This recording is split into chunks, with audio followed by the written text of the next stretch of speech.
పారిశ్రామికవేత్తలు ఒక్కటంటే ఒక్క రూపాయి కూడా మనకి ఎంఓఈ చేయకపోవడం చాలా బాధాకరం.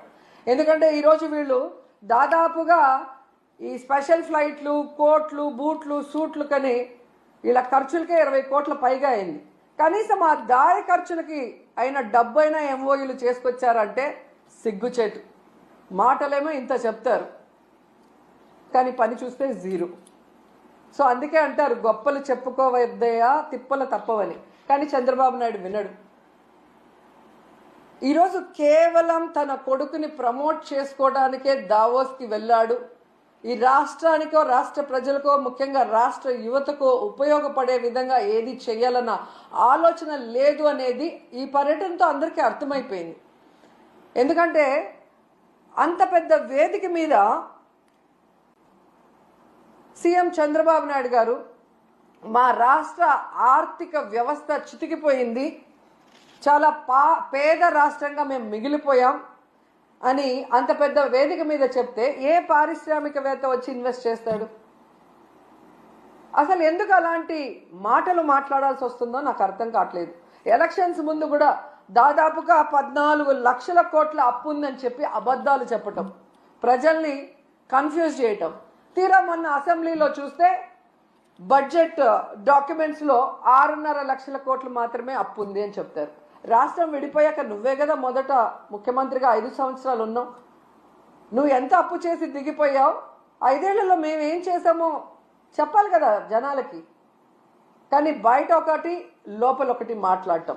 ఏదైతే ఆంధ్రప్రదేశ్లో అబద్ధాలతో కట్టుకథలతో పచ్చ మీడియాతో ప్రజల్ని మభ్యపెట్టారో అదే విధంగా దావోస్లో కూడా మీరు మభ్య పెట్టాలన్న ప్రయత్నం ఈరోజు పెట్టుబడిదారులు పారిపోవడానికి కారణం కాదా చంద్రబాబు నాయుడు, లోకేష్ అని నేను అడుగుతున్నా. ముఖ్యంగా జగన్ గారు ముఖ్యమంత్రిగా ఉన్నప్పుడు దావోస్కి వెళ్తే ఏ విధంగా 1,26,000 కోట్ల రూపాయలకి ఎంఓఈలు చేసుకొచ్చారో మనం అందరం కూడా కళ్ళారా చూసాం. అలాగే విశాఖలో గ్లోబల్ ఇన్వెస్ట్మెంట్ సమ్మిట్ ఏర్పాటు చేసి 13.5 లక్షల కోట్ల రూపాయలకి ఎంఓఈలు చేయడం మీ అందరూ కూడా గమనించారు ఈ రాష్ట్ర ప్రజలు. ఎందుకు ఇది చెప్తున్నానంటే ఈ నెలలో సాక్షాత్తు ప్రధానమంత్రి గారు శంకుస్థాపన చేసిన 1,85,000 కోట్ల గ్రీన్ ఎనర్జీ ప్రాజెక్ట్ని ఆ రోజు విశాఖ గ్లోబల్ సమ్మిట్లో జగనన్న తీసుకువచ్చిన విషయం ఈ రాష్ట్ర ప్రజలకు ఇంకా గుర్తుందని నేను అనుకుంటున్నా.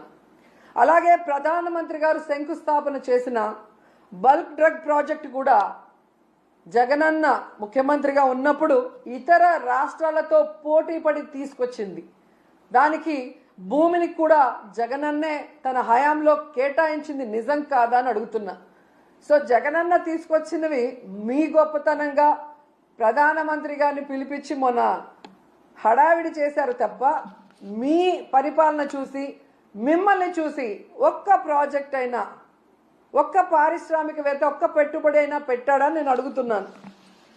జగనన్న విశాఖలో గ్లోబల్ ఇన్వెస్ట్మెంట్ సమ్మిట్ పెడితే అదాని వచ్చారు, అంబానీ వచ్చారు, జిందాల్ గారు వచ్చారు. అది జగనన్న క్రెడిబిలిటీ, ఆయన సుపరిపాలన, ఆయన పారదర్శకమైన పరిపాలన, ఆయన ఫ్రెండ్లీ నేచర్ పారిశ్రామికవేత్తలతో, అలాగే ఈజ్ ఆఫ్ డూయింగ్తో ఏ విధంగా పారిశ్రామికవేత్తలకి అందుబాటులోకి అన్ని తీసుకొచ్చారో అందుకే వాళ్ళందరూ రావటం జరిగింది. కానీ మీరు మీ హయాంలో ఒక్కరంటే ఒక్కరు రావటానికి భయపడుతున్నారు అంటే దానికి కారణం మీ అరాచక రెడ్ బుక్ పాలన కాదా అని నేను అడుగుతున్నాను. ఈరోజు ఇన్ని మాట్లాడి వెళ్ళిన మీకు ఉత్త చేతులతో తిరిగి రావడానికి సిగ్గు లేదా అని అడుగుతున్నాను. ఏ మొహం పెట్టుకొని ప్రజలకు ఏం చెప్పాలనుకుంటున్నారు? మీకేం కొత్త కాదులేండి. పక్క రాష్ట్రాల వాళ్ళు పెట్టుబడులతో వస్తే మీరు కట్టుకథలతో వస్తారు. ఎవరి మీద తోసేద్దామా, ఏం చెప్పి తప్పించుకుందామా అన్న కార్యక్రమం మీకు తెలిసినంత బాగా ఎవరికి తెలీదు. దీనికోసం కాదు మీకు ఓట్లేసింది, మీకు అధికారం ఇచ్చింది, మీకు పదవులు ఇచ్చింది. ఇప్పటికైనా ఈ రెడ్ బుక్ అరాచక పాలనని మానేసి ప్రజలకి మీరు ఏదైతే ప్రామిస్ చేశారో ఆ ప్రామిస్ని ఫుల్ఫిల్ చేస్తూ